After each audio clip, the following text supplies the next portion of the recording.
नमस्कार दोस्तों, एक बार फिर से स्वागत है आपका अपने YouTube चैनल स्टडी रूट में। मैं प्रकाश केसरवानी आप लोग को पढ़ा रहा हूँ यूपीएसआई के प्रीवियस ईयर क्वेश्चन। देखिए, इस वीडियो की सीरीज में हम लोग न केवल previous year question paper discuss करते हैं, बल्कि 2021 में जो क्वेश्चन एक्सपेक्टेड हैं, जो क्वेश्चन आ सकते हैं, उन पर चर्चा की जाती है। पूरे टॉपिक की एनालिसिस की जाती है। जो भी टॉपिक से क्वेश्चन आ चुका है उससे कितने टाइप के क्वेश्चन बन सकते हैं, पूरा टॉपिक डिटेल में डिस्कशन किया जाता है। तो जो भी लोग नए हमारे चैनल से जुड़ रहे हैं तो वो 1-2 मिनट में वीडियो को स्किप ना करें। ये छोटी सी रिक्वेस्ट है आपसे, पूरा वीडियो देखिए, ये आपके लिए वर्थफुल होगा। ये जो टाइम आप यूज करेंगे 20 मिनट का, ये आपके लिए फ्रूटफुल होगा। और हम इससे 1-2 क्वेश्चन भी अगर आपका फंस गया एग्जाम में तो ये सोच लीजिए कितना ज्यादा ये हेल्पफुल हो जाएगा ये वीडियो आपके लिए। तो 1-2 मिनट में स्किप मत करिएगा, ये छोटी सी रिक्वेस्ट है आपसे। हम लोग देख रहे थे 15 दिसंबर 2017 की शिफ्ट 2 और इसका पार्ट 3, यानी कि 3 पार्ट में अभी तक हम लोग वीडियो देखते थे। 40 क्वेश्चन जो आते हैं वो हम लोग 3 पार्ट में देख रहे थे। लेकिन चूंकि आज हम लोग करीब करीब कितनी शिफ्ट कर चुके हैं, 12 की 3 शिफ्ट, 13, 14 की 3 शिफ्ट और 15 की 2 शिफ्ट, यानी कि 3 3 6 3 9 2 11 शिफ्ट कर चुके हैं। बहुत सारा पूरा आप समझ चुके हैं कितने टाइप रिपीट होने लगे एक तरह से क्वेश्चन देखे जाए तो। ठीक है, और जो नए टॉपिक आएंगे वो हम कंप्लीट कर देंगे। लेकिन अब हम लोग कल से स्पीड बढ़ाएंगे। कल से हमारे जो वीडियो आएंगे वो 2 पार्ट में हम लोग हर हालत में कंप्लीट करने की कोशिश करेंगे। यानी कि एक पार्ट में 20 क्वेश्चन, दूसरे पार्ट में 20 क्वेश्चन, यानी कि एक क्लास में आपको 20 क्वेश्चन हम देने की कोशिश करेंगे। ये तो क्वेश्चन की बात हो रही। बाकी अगर आप हमसे जुड़े हुए हैं, आपको पता है एक क्वेश्चन के अंदर हम 4 से 5 क्वेश्चन आपको पढ़ाते हैं, पूरा टॉपिक कंप्लीट करने की कोशिश करते हैं, तभी हमारे वीडियो थोड़े से लंबी हो जाते हैं। ठीक है, तो कल से कोशिश रहेगी कि थोड़ा स्पीड बढ़ाई जाए, क्वेश्चन की काउंटिंग बढ़ाई जाए, क्योंकि पेपर नजदीक है आपका और इसके मद्देनजर हम ज्यादा से ज्यादा क्वेश्चन करेंगे। ठीक, चलिए शुरू करते हैं आज की क्लास हमारी। आज का पहला क्वेश्चन, कल हम लोग ने 66 तक देख लिया था, उसके आगे देख रहे हैं आज 67।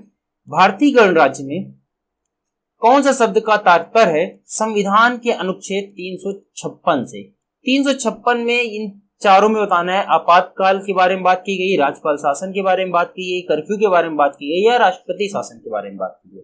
तो देखिए आर्टिकल 356, अगर अभी तक ऑप्शन देख के आपको इतना तो पक्का पता चल गया हो किस चीज की बात हो रही है, स्टेट इमरजेंसी की बात हो रही है, स्टेट इमरजेंसी की बात हो रही है।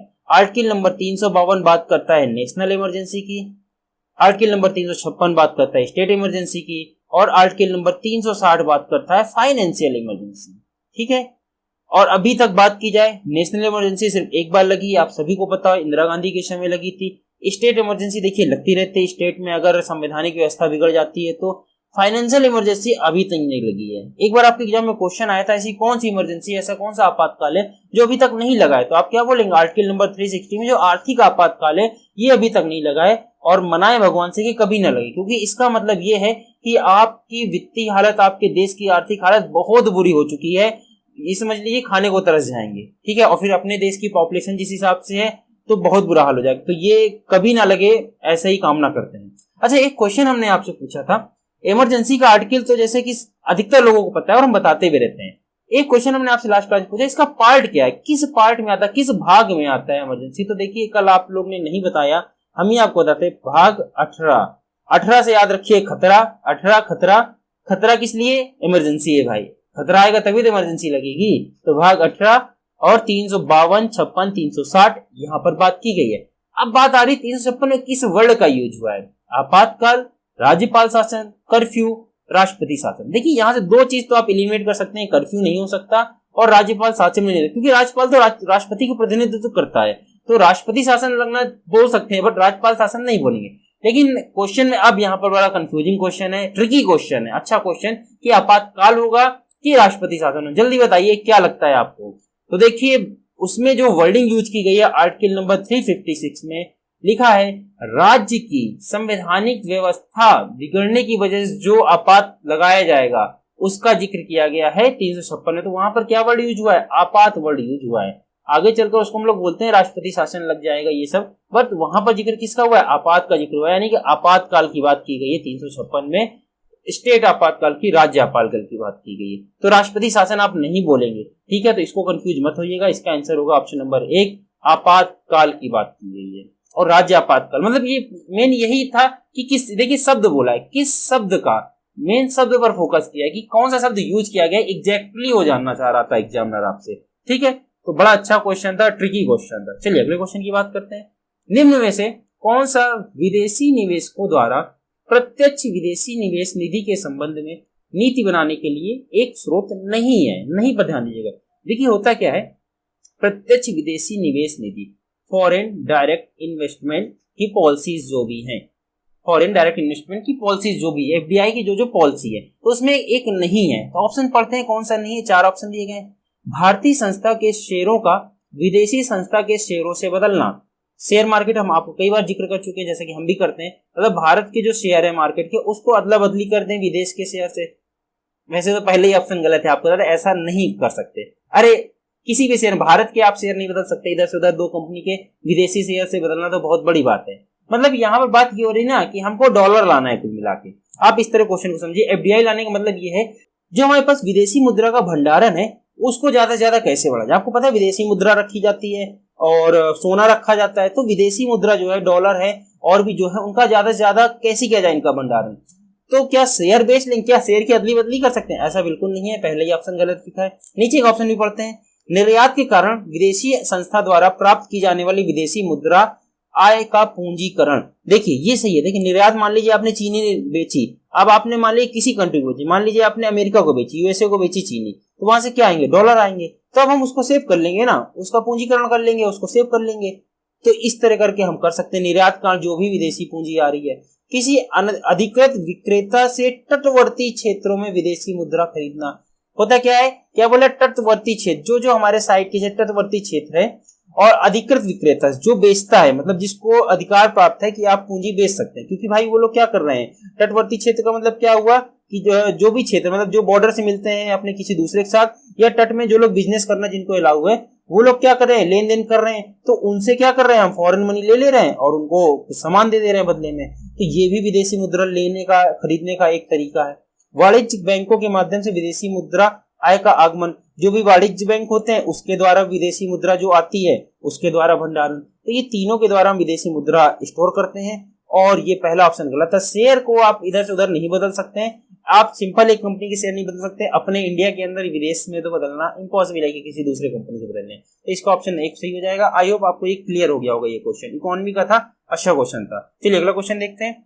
भारतीय संविधान में इस समय कितनी अनुसूचियां है? इजी क्वेश्चन, अच्छा क्वेश्चन, ठीक है। तो हालांकि आपको पता होगा भारत का संविधान कब बन के तैयार हुआ? 26 नवंबर 1949 को बन के तैयार हुआ। कब? 1949 में बन के तैयार हुआ।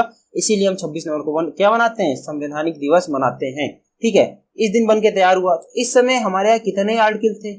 395 आर्टिकल या अनुच्छेद थे। पार्ट कितने थे? टोटल उस समय पार्ट थे 22। और अगर बात की जाए अनुसूचियां, जिनको इंग्लिश में शेड्यूल बोलते हैं, तो थी कितनी? 8।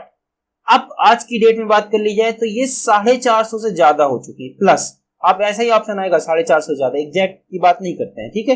450 से ज्यादा अनुच्छेद हो चुके। अगर पार्ट की बात कर ली जाए तो भाग अभी भी 22 के 22 है, इसमें कोई चेंज नहीं हुआ है। लेकिन जो अनुसूचियां हैं वो 8 से बढ़कर हो गई हैं 12। ये बड़े याद रखिए, इसीलिए क्वेश्चन आया। 8 से बढ़कर हो गई 12। क्या पूछा? इस समय कितनी अनुसूचियां है? तो इस समय है 12 अनुसूचियां। अब बात की जाए 8 अनुसूचियां थी तो 9, 10, 11, 12 कौन सी आई, कब कब ऐड हुई, किस अमेंडमेंट के द्वारा ऐड हुई, सब अलग अलग क्वेश्चन डिटेल में पूछा जाता है। तो डिटेल में आप भी जान लीजिए, नोट्स बना के लिख लीजिए। 9वीं अनुसूची, सबसे पहले बात करते हैं 9th शेड्यूल की। ये ऐड किया गया। देखिए पहले ही संविधान संशोधन द्वारा, फर्स्ट कॉन्स्टिट्यूशनल अमेंडमेंट, फर्स्ट संविधान संशोधन 1951 में किया गया था। उसके द्वारा लैंड रिफॉर्म की पॉलिसी जो थी उसको ऐड किया गया था 9वीं अनुसूची में। 1951 पहले संविधान लैंड रिफॉर्म की बात की गई, ठीक। आगे बढ़ते हैं। 10th अनुसूची कब जोड़ी गई? ये जोड़ी गई देखिए 1885 में, और इसका संशोधन था 55वां। इसको कैसे याद रखेंगे? देखिए 55 बचपन, क्यों बचपन बोल रहे हैं? रीजन देखिए। एक्चुअली ये क्या चीज है? दल बदल कानून से, एंटी डिफेक्शन लॉ इंग्लिश में बोलते हैं, या हिंदी में समझ लीजिए दल बदल कानून से रिलेटेड एक मामला आया था। होता क्या था उसके पहले, मान लीजिए कोई कांग्रेस पार्टी का एक एमपी है, सांसद है, वो जीत गया कांग्रेस से, लेकिन उसके बाद वो क्या कर लिया? उसने दल बदल कर लिया। देखते हैं कितने लोग पार्टी बदल लेते हैं, भाजपा में आ गया। इस तरह क्या हुआ? कांग्रेस की सरकार गिर जाएगी। भाई कांग्रेस के संसद था, वो कह दिया हम भाजपा में आ गए हैं, तो इस तरह भाजपा की सरकार बन जाएगी। तो ये बहुत हो रहा था। इवन एक थे आया राम गया राम, एक टाइटल भी दे दिया था, एक थे राम आया राम गया राम को टाइटल इसीलिए दिया गया था। एक दिन के अंदर उन्होंने 4 बार पार्टी बदली, एक दिन के अंदर 4 बार पार्टी बदली। तो देखिए इसीलिए हमने बोला 55 जो बचपना वाली हरकत कर रहे थे ना, इसके लिए रूल लाया गया कि अब अगर किसी ने जीतने के बाद पार्टी बदली तो उसकी सदस्यता समाप्त कर दी जाएगी, यानी कि वो अब एमपी नहीं रहेगा, यानी कि वो सांसद नहीं रहेगा। अब लो बदल लो पार्टी बदल लो, लेकिन कुछ नहीं मिलेगा, कुर्सी मिलेगी नहीं, तुम्हारी सीट खाली, दोबारा चुनाव कराए जाएंगे उसमें। तो ये आया था, ये जो बचपना चल रहा था 55 से याद रखिएगा 55 इसका रूल लाया गया था 1885 में। अब आप दल बदल नहीं कर सकते, एंटी डिफेक्शन लॉ बोला जाता है इंग्लिश में। आगे बढ़ते हैं 11वीं अनुसूची। 11वीं और 12वीं देखिए एक साथ आई थी। 11वीं को बोलेंगे 73वें संविधान संशोधन और 12वीं को बोलेंगे 74वें संविधान संशोधन। एक साथ दोनों की दोनों आई थी। और आई कब थी? 1992 और 93 बोला जाता है। 92 में आई थी, 93 में लागू हो गई थी। 1992 93 और 11वीं अनुसूची क्या बात करती है? ये बात करती है पंचायत की और ये बात करती है नगर निगम यानी कि म्युनिसिपैलिटीज की। किसकी?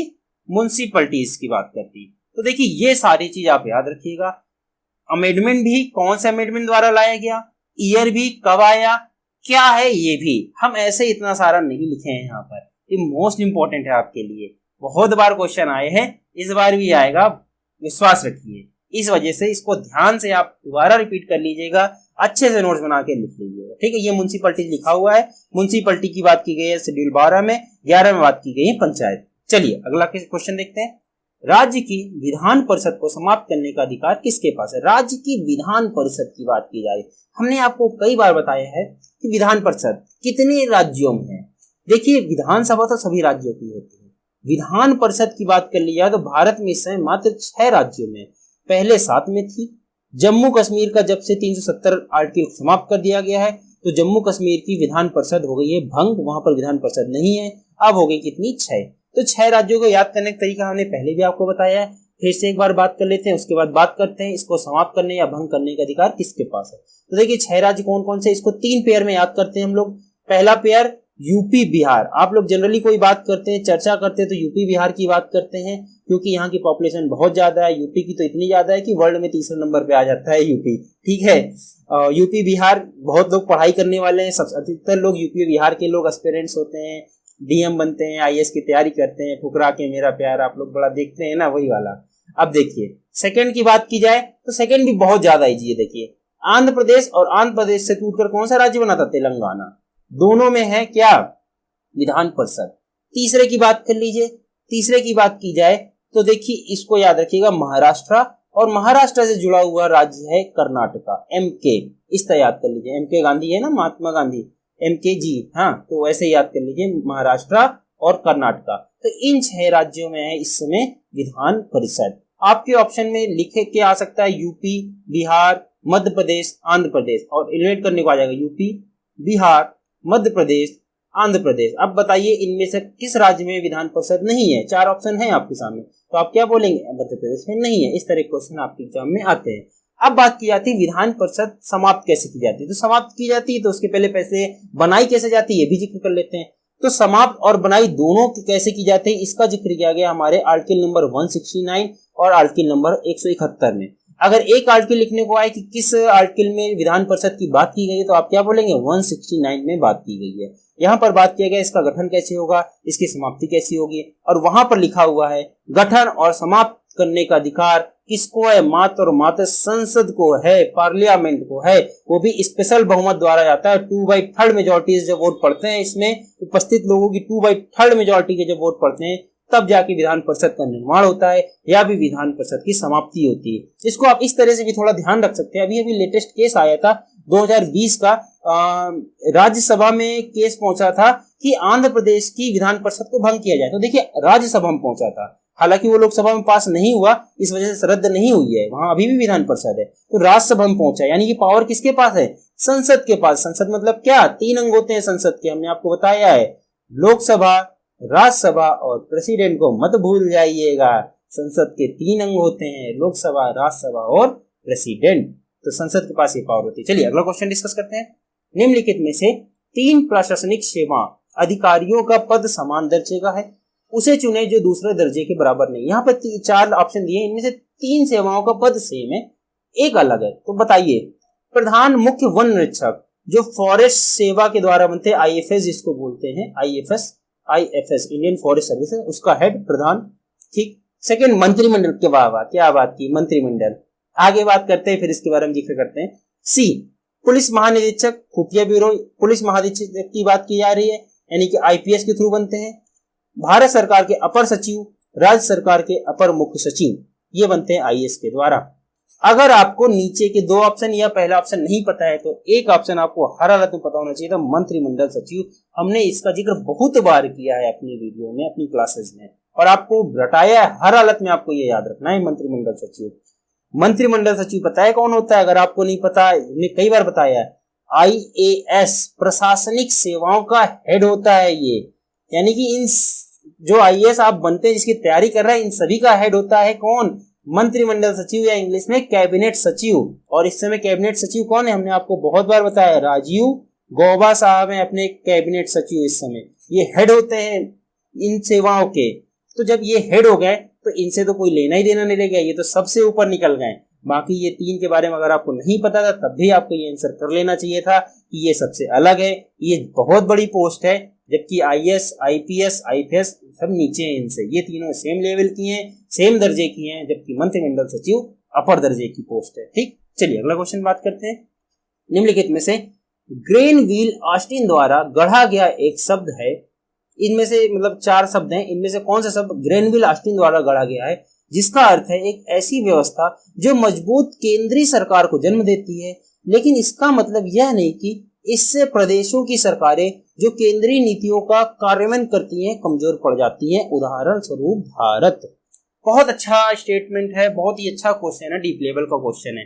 एक्चुअली जैसे अगर भारत, जैसे इसने भारत की बात की, भारत की व्यवस्था कैसी है? भारत में एक होता है सेंटर, ठीक है, आपको पता है, यूनियन होता है, दूसरा होता है स्टेट की सरकारें। लेकिन क्या सेंटर की पावर ज्यादा है, क्या स्टेट की पावर ज्यादा है? आप बताइए किसकी पावर ज्यादा है? क्या आप ऐसा कह सकते हैं सारी पावर सेंटर के पास? नहीं, बिल्कुल नहीं कह सकते, ऐसा तो है ही नहीं भारत में। हाँ, सेंटर के पास पावर है, प्रधानमंत्री होता है सेंटर, लेकिन क्या वो राज्य में दखलंदाजी कर सकता है? क्या राज्य में जो कानून बनाया गया है, क्या सेंटर से पूरे तरह से उसको एलिमिनेट कर सकता है, पूरी तरह से पावर उसको दिखा सकता है? नहीं, ऐसा बिल्कुल नहीं है, सेंटर के पास ऐसी पावर नहीं है। सेंटर कैसा है? हमारा सहकारी है, इस वर्ड को बोलते हैं सहकारी संघवाद, कोऑपरेटिव है, मिलजुल कर काम करते हैं। सेंटर बनाएगा तो कानून, बट हमारे यहाँ अलग अलग है। सेंटर को पावर दी गई, 100 पावर दी गई। शेड्यूल 7 हमने बहुत बार आपसे जिक्र किया है, सेंटर के पास 100 पावर है। अगर बात की जाए स्टेट के पास, बात कर ली जाए तो 61 पावर स्टेट के पास है। और दोनों में जो लोग नियम बना सकते हैं वो है 52 पावर्स, यानी कॉन्करेंट लिस्ट में 52 पावर्स की बात की गई है। यूनियन लिस्ट में 100 सब्जेक्ट हैं, स्टेट लिस्ट में 61 सब्जेक्ट, कॉन्करेंट लिस्ट में 52 सब्जेक्ट। तो देखिए, सेंटर के पास पावर तो है, बट वो सहकारी संघवाद, इस तरह की जो व्यवस्था है ना, जो भारत की व्यवस्था है, इसको बोलते हैं सहकारी संघवाद। और ये जो वर्ड है सहकारी संघवाद, इसका इसका गठन किसने किया था? ग्रेनविल ऑस्टिन ने किया था। और इसका एग्जाम्पल अपना खुद भारत देश है, जिसमें केंद्र की तो कार्यान्वयन होता है जो वहां की पॉलिसी है, लेकिन स्टेट की जो सरकार है वो कमजोर नहीं पड़ सकती। ऐसा नहीं है कि स्टेट को डोमिनेट कर जाए केंद्र, इक्वल मिलकर करते हैं, सहकारी संघवाद है, मिलकर काम किया जाता है यहाँ पर। ठीक है, चलिए अगला क्वेश्चन देखते हैं। निम्न में से एक प्रकार की कृषि व्यवस्था है जिसमें भूमि का मालिक एक किराएदार को अपने हिस्से की भूमि पर पैदावार एक हिस्से के बदले अपनी भूमि का उपयोग करने देता है। बिल्कुल, बहुत ही ज्यादा इजी क्वेश्चन है, समझ में आ गया होगा तो अधिकतर आप लोग का आंसर भी दे दिए होंगे। चलिए क्वेश्चन क्या बोल रहे हैं हम समझाते हैं। ये बहुत ज्यादा होता है अपने भारत। हम लोग क्या करते हैं, जैसे मेरी खेती, खुद की मेरी खेती है, हम लोग क्या करते हैं, जो मेरी, मान लीजिए मेरी जमीन है, हमारे पास टाइम नहीं है खेती कर सके, ना ही ये टाइम कि हम उसको देख सके, तो हम क्या करेंगे, एक किसान को देंगे, भैया आप इसमें खेती करो, आप इसमें उपज लगाओ, जैसा भी जो सीजन आए, गेहूं लगाओ, चावल लगाओ, चना लगाओ, जैसा मर्जी जो सीजन चल रहा हो वैसा लगाओ आप। ठीक है, बदले में क्या देंगे, आप आधा हिस्सा आप रख लेना, वो अपनी पार्टनरशिप है, आधा दे दो, 20% दे दो, 30% दे दो, 60% दे दो, बदले में जितना अनाज हो आप आधा आधा कर लेंगे, हम लोग 50-50 बांट लेंगे, ये हमारी उनसे डीलिंग है। ठीक है, इसको हम क्या बोलते हैं हिंदी में, बटाईदार। इसको क्या बोला जाता है, बटाईदार। तो यही क्वेश्चन पूछ रहा है कि एक प्रकार की व्यवस्था है, कृषि व्यवस्था, जिसमें भूमि का मालिक एक किराएदार को, यानी कि एक दूसरे किसान को अपने हिस्से की भूमि की पैदावार के एक हिस्से के बदले भूमि का उपयोग करने देता है, उसको हम क्या बोलते हैं, बटाईदारी बोलते हैं। तो यहाँ पर बटाईदारी तो दिया नहीं, wrenching, crop ranging, hobbing, share cropping, तो भाई बटाईदारी के इंग्लिश में जो मतलब होता है उसको बोलते हैं शेयर क्रॉपिंग। एक्चुअली ये अलग अलग दो वर्ड है, शेयर अलग वर्ड है और क्रॉपिंग अलग वर्ड है। शेयर का मतलब होता है हिस्सा और क्रॉपिंग का मतलब होता है फसल, फसल का हिस्सा, या एक वर्ड में बोला जाए तो बटाईदार। ठीक है, तो ये बटाईदारी में देते हैं। बहुत इजी क्वेश्चन था, आपको पता होगा, लगभग सभी को पता होगा, बस ये वर्ड की प्रॉब्लम थी, टेक्निकल वर्ड है इसके लिए, शेयर क्रॉपिंग इसको बोलते हैं, जो बटाईदारी हम लोग देते हैं। चलिए अगला क्वेश्चन देखते हैं। कौन सा अग्निशमन अभिकारक, अग्निशमन क्या होता है, आग को बुझाने वाला, अग्निशमन, शमन मतलब बुझाने वाला, अभिकारक ओजोन के लिए हानिकारक होता है। मतलब ऐसी चीज जो आग को बुझा दे लेकिन ओजोन के लिए बहुत हार्मफुल है फिर भी। ठीक है, ओजोन के लिए हार्मफुल क्या क्या होता है, पहले तो आप इस पर चर्चा करते हैं, बाद में क्वेश्चन देखते हैं। ओजोन के लिए हार्मफुल जो मेन गैसेस है वो होता है क्लोरोफ्लोरोकार्बन, जिसको CFC इंग्लिश में शॉर्टकट में बोला जाता है, क्लोरोफ्लोरोकार्बन। ये बहुत ज्यादा हार्मफुल होता है ओजोन के लिए। सेकेंड बात की जाए हाइड्रोक्लोरोफ्लोरोकार्बन HCFC, सेकेंड ये होता है। और तीसरा होता है हेलॉन्स, हेलॉन्स या हेलॉन गैस जिसको बोलते हैं, हेलॉन गैस। अब बात की जाए, इन ये तीन बहुत ज्यादा हार्मफुल गैसेस है ओजोन के लिए। ओजोन डिप्लेशन होती है, ओजोन लेयर का डिप्लेशन होता है, इससे क्षरण होता है। तो CFC की बात की जाए तो देखिए CFC की अगर बात कर ली जाए तो ये अग्निशमन नहीं है, मतलब आग को बुझाने का काम बिल्कुल भी नहीं आती। ये CFC तो हार्मफुल गैस है, आपकी गाड़ियों से निकलती, एसी से निकलती, इसका तो बहुत हम सोचते हैं ना हो, तो ये आग के बुझाने में बिल्कुल काम नहीं आती। HCFC भी बिल्कुल काम नहीं आती आग बुझाने में, इसी का एक तरह का घटक है। हेलॉन्स, हेलॉन्स का यूज किया जाता है अग्निशमन के रूप में कहीं कहीं पर, ये आग बुझाने का काम आती है और ये क्या है, हानिकारक भी है ओजोन के लिए। तो अब ऑप्शन में आ जाइए, कार्बन डाइऑक्साइड। देखिए आग बुझाने का काम तो आती है बिल्कुल, हर जगह इसी के सिलेंडर लगे होते हैं, लेकिन ये ओजोन के लिए उस तरह नुकसान नहीं करती। क्या क्या नुकसान करती, ये तीनों नुकसान करती है, हमने बताया, इस वजह से इसको नहीं लगाएंगे। अमोनिया नहीं। CFC देखिए ऑप्शन में दिया गया है, बट हमने क्या बताया, ये अग्निशमन का काम नहीं करती, इस वर्ड पर फोकस करना है। अगर सिर्फ आपसे पूछ लेता कौन सी गैस ओजोन के लिए हानिकारक है, ये दो वर्ड काट दीजिए, अग्निशमन अभिकारक, ओजोन के लिए हानिकारक है, सिर्फ इतना बोल देता तो आप लगा के जाते CFC, क्योंकि सबसे ज्यादा इंपैक्ट करती है CFC। ठीक है, तब आप इस ऑप्शन को सही करते हैं, लेकिन ये जो अग्निशमन अभिकारक बोल दिया है इसकी वजह से यहाँ पर हम क्या सही करने वाले हैं, ऑप्शन नंबर डी, हेलॉन। हेलॉन्स जो गैस होती है ये सब हार्मफुल भी है, साथ ही साथ ये अग्निशमन के रूप में भी यूज की जाती है। चलिए अगला क्वेश्चन देखते हैं। भारतीय दंड संहिता के संदर्भ में निम्नलिखित में से कौन सा वक्तव्य सही है। भारतीय दंड संहिता के संदर्भ में पहला स्टेटमेंट, भारतीय दंड संहिता की एक धारा यह कहती है कि किसी अपराध करने के लिए केवल राजी हो जाना ही अभियुक्त को दंड देने के लिए पर्याप्त है। क्या ऐसा होता है कि आप कोई अपराध करने के लिए राजी हो जाए, अभी आपने अपराध किया नहीं लेकिन आप राजी हो जाएं और आपको पुलिस पकड़ ले जाए कि यार ये प्लानिंग कर रहा था, ये राजी है, किसी के साथ तैयार है, अपराध करने जा रहा है, कल आपको पकड़ लिया गया है, तो क्या आपको सजा मिलेगी? जी हाँ, बिल्कुल मिलेगी आपको सजा। इसका जिक्र अपने IPC की धारा 119 में किया गया है। अगर आप कोई अपराध करने की सोच लिए और आप राजी हो गए या करने जा रहे हैं तो ये भी एक तरह का अपराध है। ठीक है, इसके लिए आपको दंड मिलेगा। सेकंड स्टेटमेंट, भारतीय दंड संहिता की एक धारा यह कहती है कि आत्महत्या की कोशिश करना एक अपराध है। जी हाँ, आत्महत्या इलीगल है, आपको पता है, आर्टिकल नंबर 320 इस बारे में जिक्र करता है। आत्महत्या एक तरह का अपराध है, आप आत्महत्या की कोशिश नहीं कर सकते हैं, आत्महत्या करना भी एक अपराध। बच गए तो भी आपको सजा मिलेगी, मर गए तो फिर तो आपने अपने आप को ही बहुत बड़ी सजा दे दी, बहुत गलत बात है। चाहे जो भी सिचुएशन हो जाए, आप याद रखना लाइफ में, चाहे जो भी सिचुएशन हो जाए, आत्महत्या उसका सोल्यूशन नहीं हो सकता। ठीक है, ये आप बहुत बुरा करके जा रहे हैं अपने माता पिता के साथ, ऐसा कभी भी नहीं करना चाहिए और यह एक अपराध भी है। बच गए तो फिर आपको फिर कानून सजा देगा। ठीक है, तो बदले में फिर से माता पिता ही पछताएंगे, भाई माता पिता लड़ेंगे आपका केस, तो भाई अपने माता पिता के साथ ऐसा बिल्कुल ना करें, उनके बारे में एक बार सोच लें, बहुत गलत चीज है। तो दोनों स्टेटमेंट सही है, ए और बी दोनों के दोनों सही है, यानी कि अपराध के लिए राजी हो जाना भी एक अपराध है और आत्महत्या की कोशिश करना भी एक अपराध है। चलिए अगला क्वेश्चन देखते हैं। किस वायसराय के दौर में उच्चतम न्यायालय और सदर न्यायालय का उच्च न्यायालय में विलय कर दिया गया है? वाह क्या क्वेश्चन है, बहुत ही बेहतरीन क्वेश्चन। उच्चतम न्यायालय सुप्रीम कोर्ट और सदर न्यायालय, यानी कि इसको आप जिला कोर्ट समझ सकते हैं नॉर्मल, अगर डिस्ट्रिक्ट कोर्ट की बात की जा रही है। सुप्रीम कोर्ट और जो सदर न्यायालय उसका विलय कर दिया गया हाई कोर्ट में। अब बोलेंगे ये कैसे हो सकता है, सुप्रीम कोर्ट को हाई कोर्ट में बदल दिया गया? एक बार हाई कोर्ट को सुप्रीम कोर्ट में बदलना तो फिर भी ठीक है, लेकिन सुप्रीम कोर्ट को हाई कोर्ट में विलय कर देना ये कैसा है? तो देखिए इसके बारे में हमने आपको पहले भी बताया है पूरी जुडिशरी हमने डिटेल में आपको पढ़ाई थी। एक बार आज फिर से बता देते हैं 2-4 मिनट आपका समय लेके, जिससे कि ये क्वेश्चन आप दोबारा गलत ना करें। देखिए बात की जाए, सबसे पहले भारत में अगर कोर्ट की बात की, जुडिशरी शुरू हुई थी तो शुरू हुई थी 1773 में। 1773 में कलकत्ता फोर्ट विलियम, देखिए हिंदी इंग्लिश में देखिएगा आप मेरी, बस आप समझिएगा। फोर्ट विलियम, कहां पर? फोर्ट विलियम में सुप्रीम कोर्ट की स्थापना की गई थी। एक उच्चतम न्यायालय की स्थापना की गई थी, कहां पर? फोर्ट विलियम में। लेकिन आपको हम बता दें, ये सुप्रीम कोर्ट आज वाला सुप्रीम कोर्ट नहीं, ये बस नाम रख दिया था उन्होंने, क्योंकि उस समय तो कोर्ट होते ही नहीं थे। पहला ही कोर्ट बना, उसको उन्होंने क्या बोल दिया, ये है हमारा सुप्रीम कोर्ट, यहाँ पर तो बैठेंगे वायसराय और यही सब कुछ फैसला करेंगे। ठीक, वायसराय बैठेंगे इन द सेंस की यहीं पर वायसराय रहता था ना कलकत्ता में, बैठते तो जज ही बैठेंगे, वो बात अलग है, बट यहां पर इन्होंने कर दिया ये है सुप्रीम कोर्ट। अब देखिए आगे चलकर क्या होता है। आगे चलकर 1861 में आता है high court act, high court act अधिनियम। इसके चलते 3 हाई कोर्ट बनाए जाते हैं। कब? 1862 में।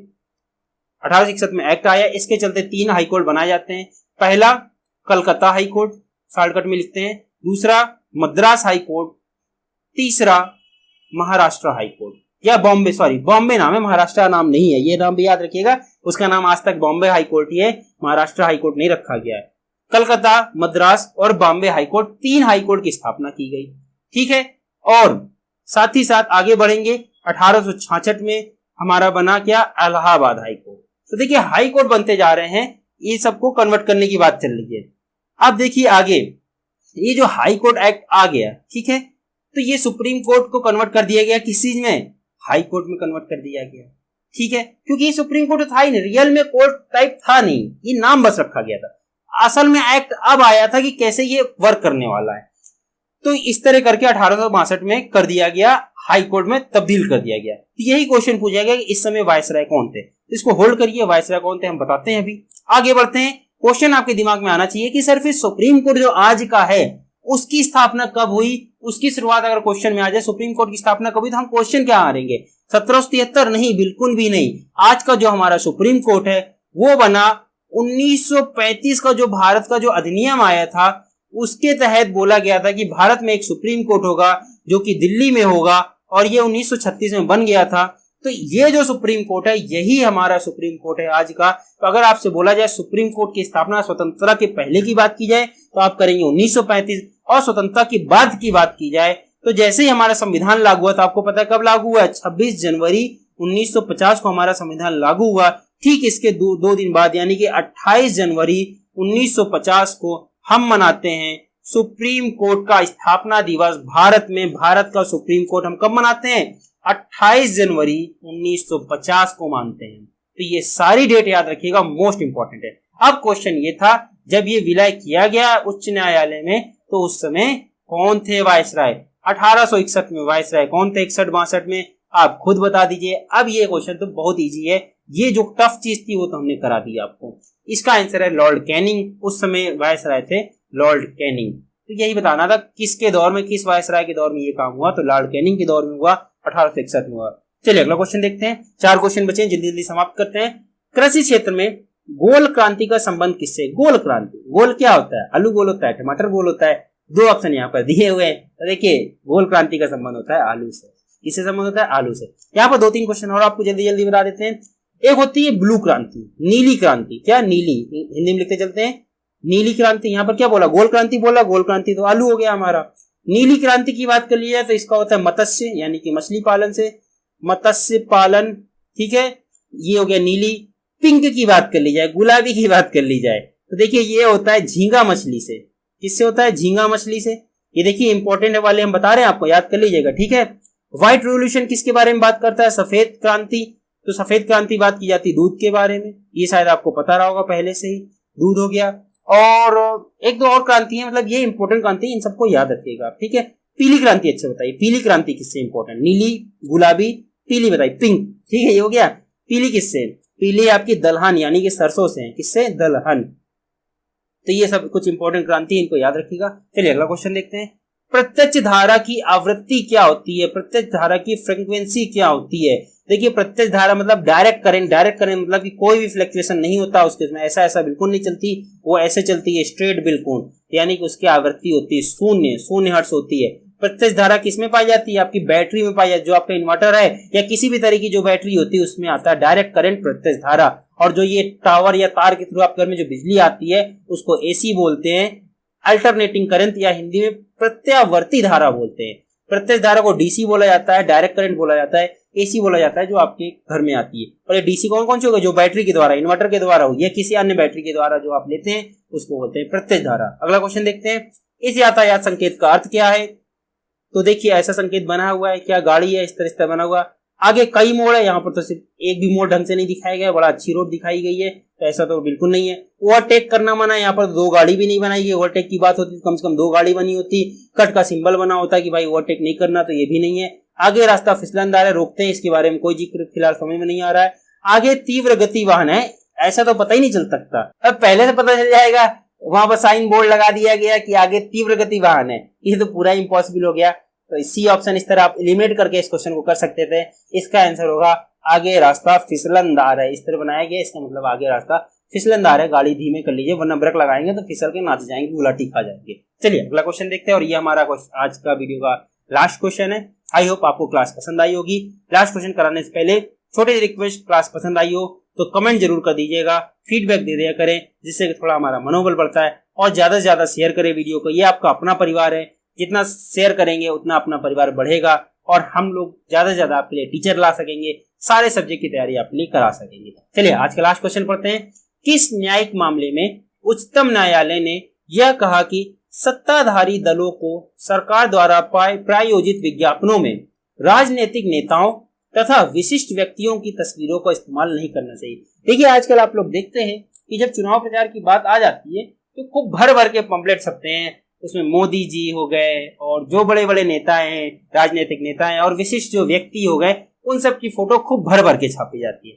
तो एक कोर्ट में मामला गया था कि ये गलत बात है कि आप राजनीतिक नेताओं और जो विशिष्ट व्यक्ति हैं इनकी फोटो तस्वीरों का इस्तेमाल कर रहे हैं। आप अपनी पॉलिसी बताएं ना, आप तस्वीर का इस्तेमाल क्यों कर रहे हैं।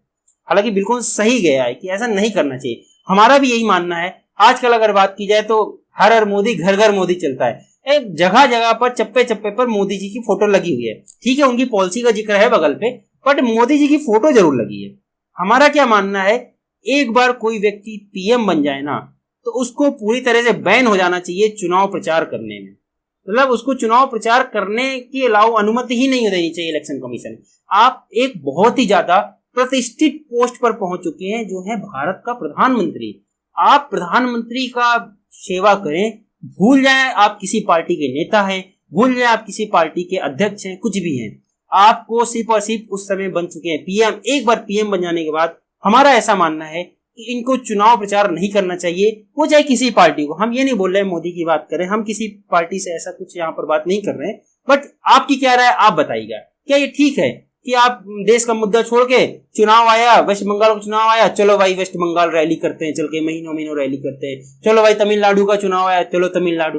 भाई आप इस समय देश के पीएम हैं, आप राज्य की चुनाव का प्रचार कैसे कर सकते हैं, बिल्कुल गलत है। एक बार पीएम का चुनाव हो रहा हो, यानी कि लोकसभा चुनाव, आम चुनाव हो रहे हो, तब तो आप फिर भी इनको अलाउ कर देना चाहिए, बट जो स्टेट के चुनाव होते हैं, मेरा ऐसा मानना है बिल्कुल अनुमति नहीं होनी चाहिए, ना ही इनका नाम यूज करने की अनुमति होनी चाहिए कि आप प्रेसिडेंट का नाम लेके और स्टेट में चुनाव लड़े, ऐसा बिल्कुल गलत, ऐसा बिल्कुल आगे हम मनाते हैं कि ऐसा कानून आए कि प्रधानमंत्री की इस तरह बिल्कुल इनकी छवि खराब नहीं करनी चाहिए।